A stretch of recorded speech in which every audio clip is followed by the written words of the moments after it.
Hello and welcome to chapter 4. I know we may be in various parts of the book because we started at different times, but I wanted to take some time and point out some of the things that I thought were very, very important about chapter 4.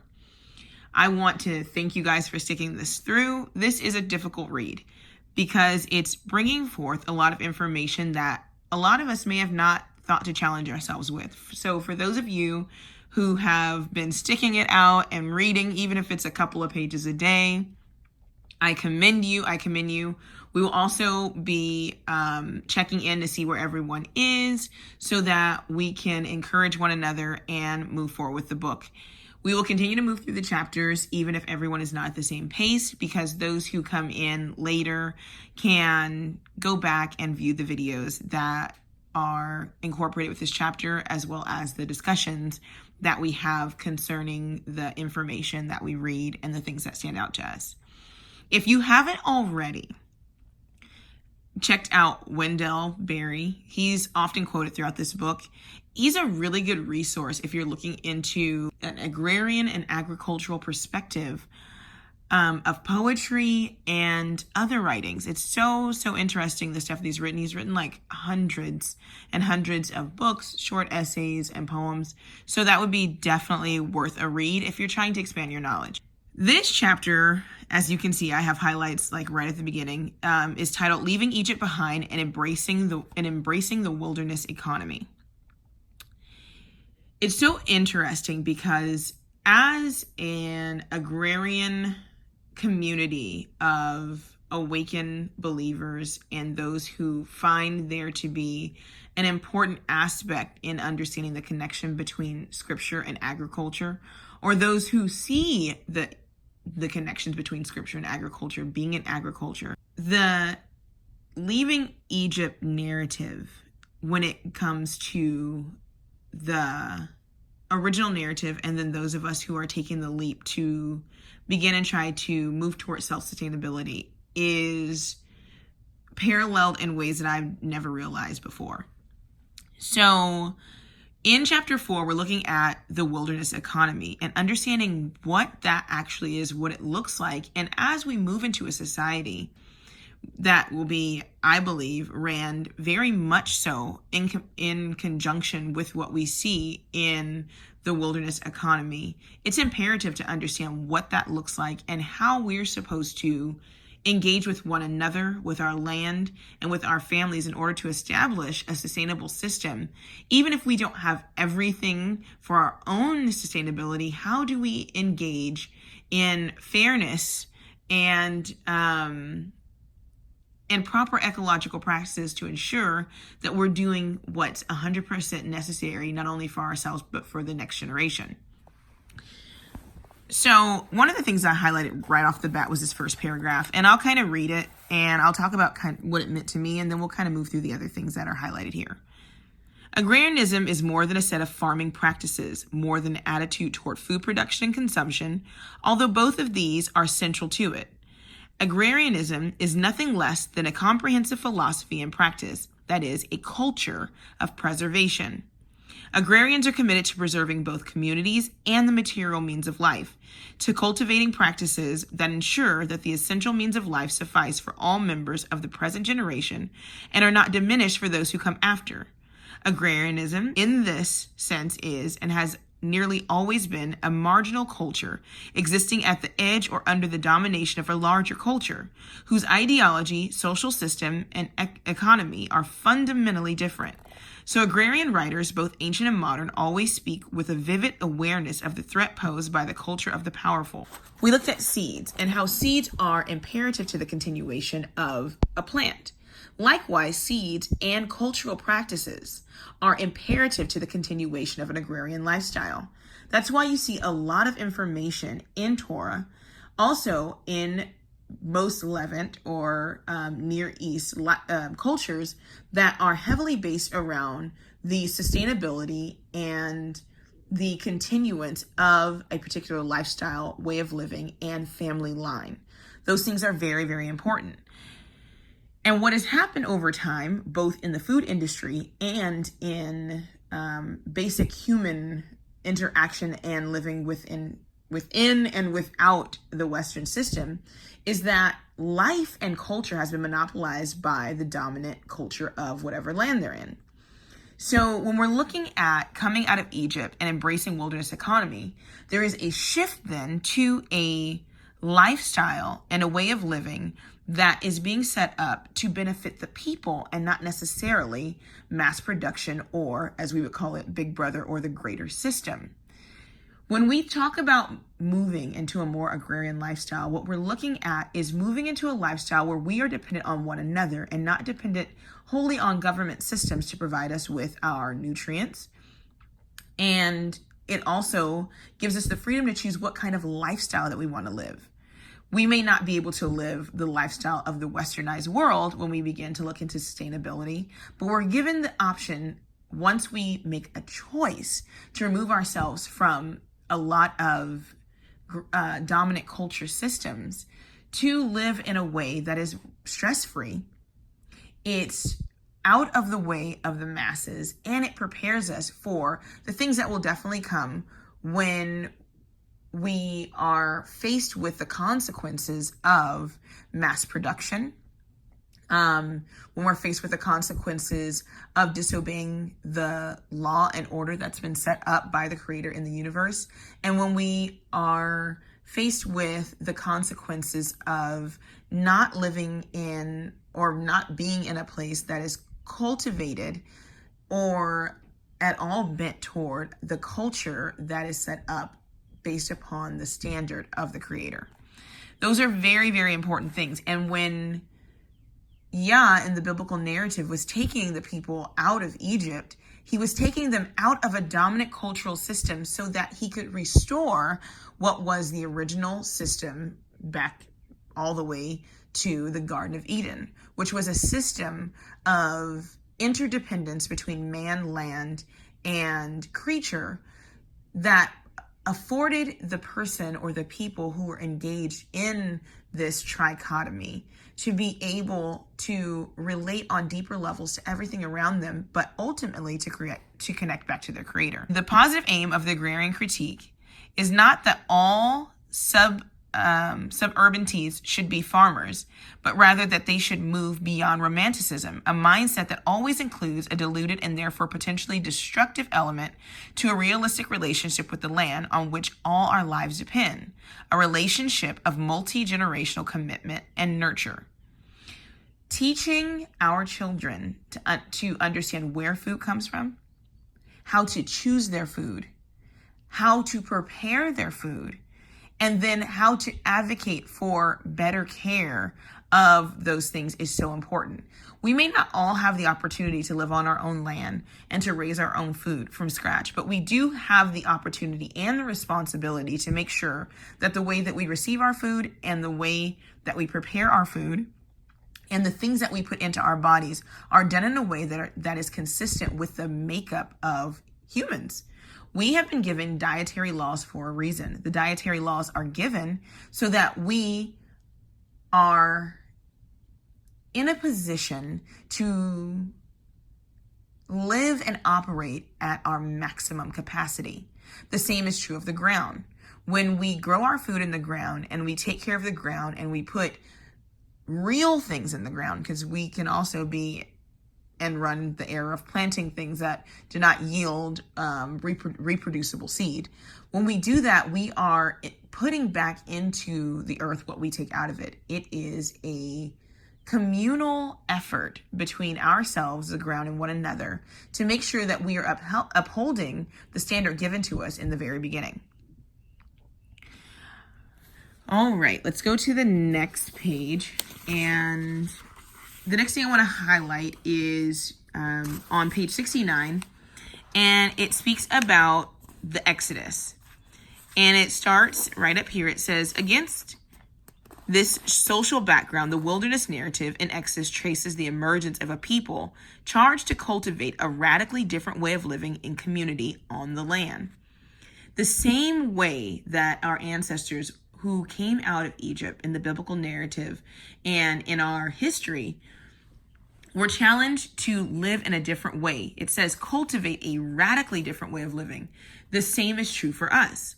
I know it seems like a difficulty, especially for those of us who are first generation farmers, first generation landowners, first generation garden box growers, first generation planters, probably in general.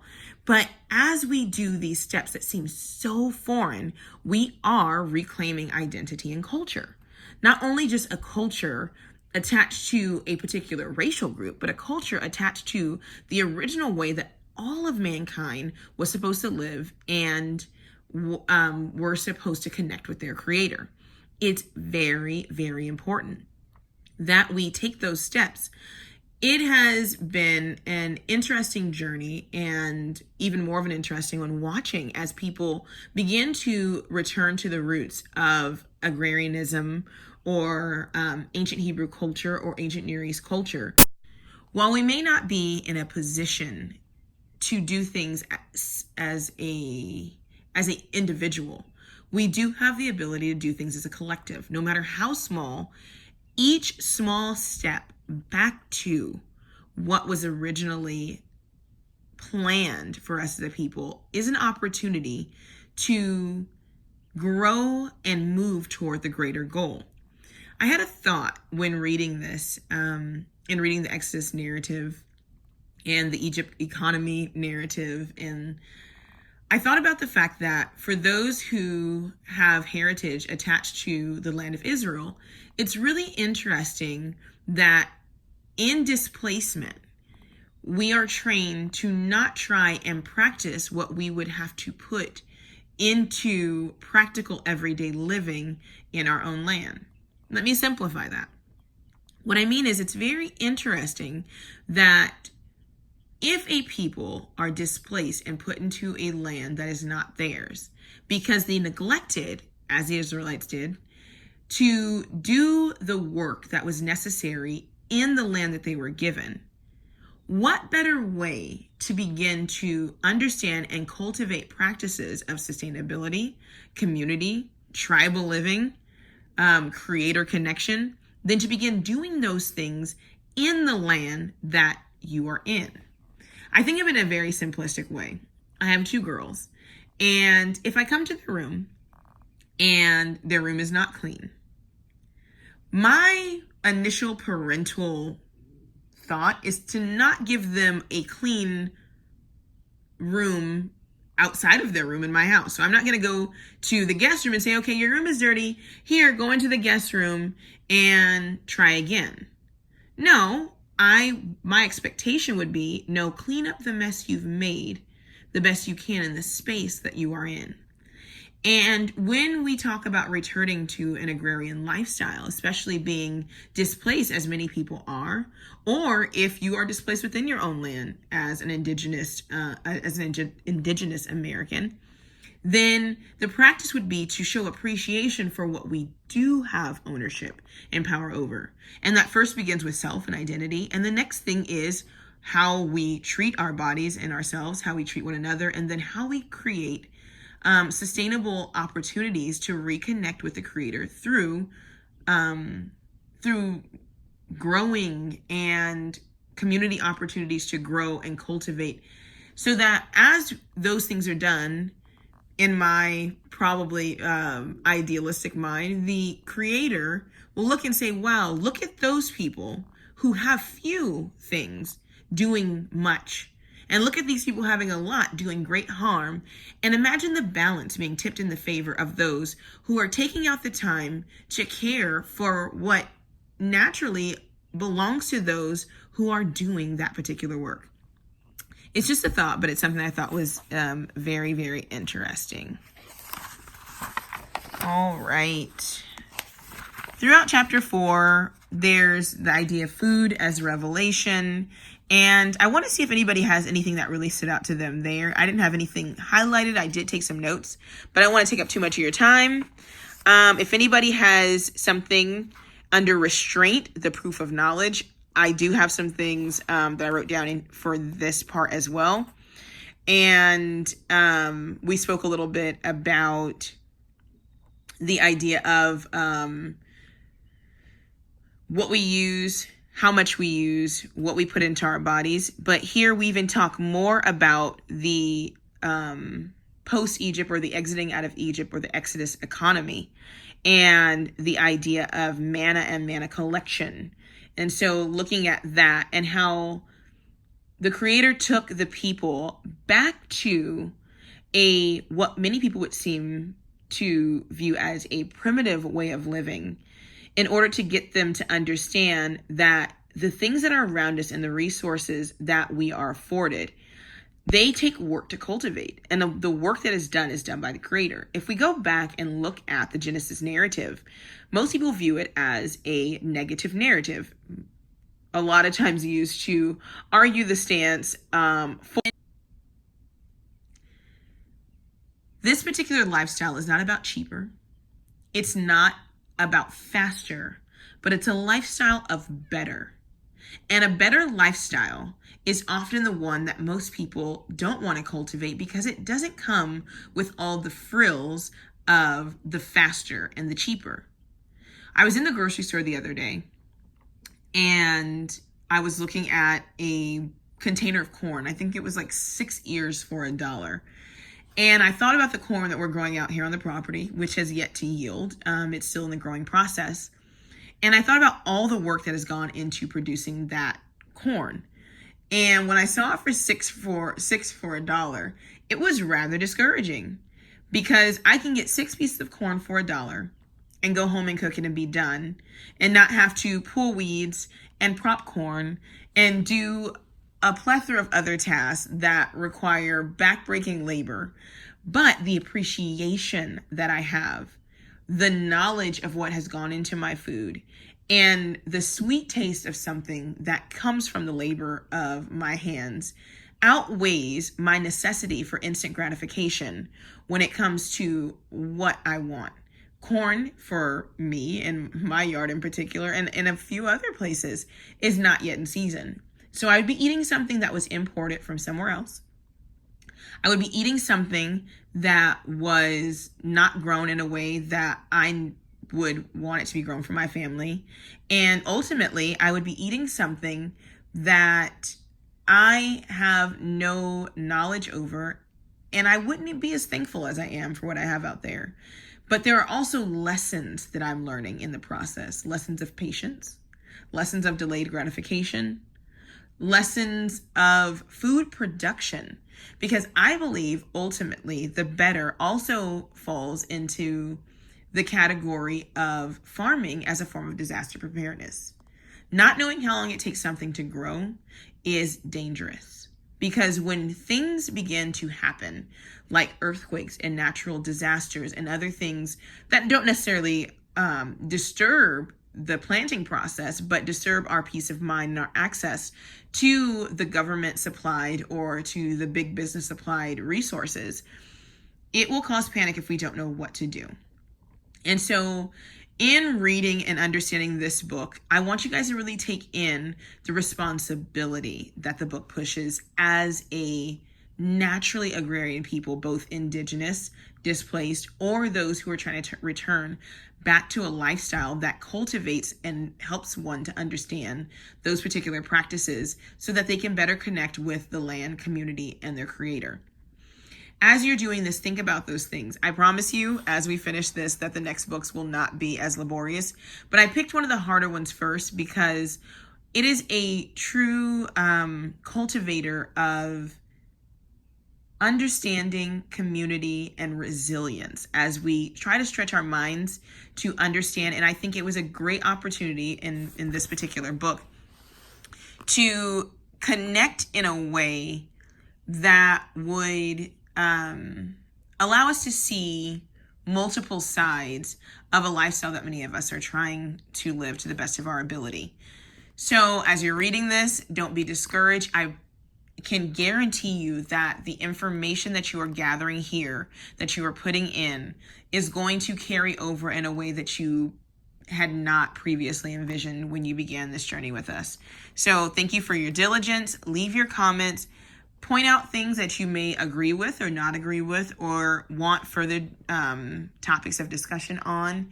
And we will be sure to post and communicate with the community so that we can help us all get to a level where we better understand what our responsibility is so that we can move into the more practical and hands-on things that are required of us in this growing process. Thanks. Bye.